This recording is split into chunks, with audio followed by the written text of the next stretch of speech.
Y'all are gonna have to let us know in the comments if this is 8.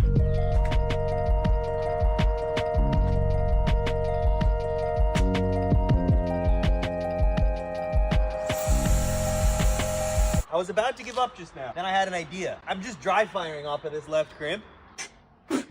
Ow. Ah.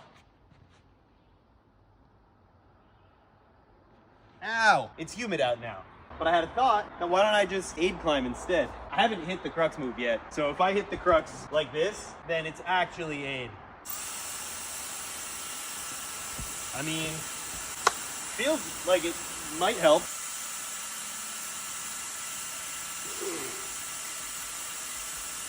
Ah!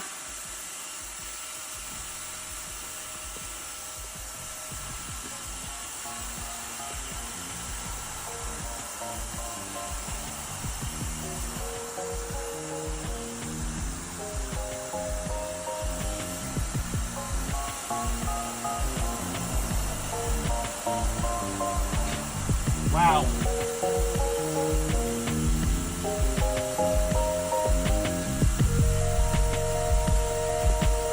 Wow. I didn't hit that move one time today. Is that placebo or what? What the hell? What was that? What was that, literally?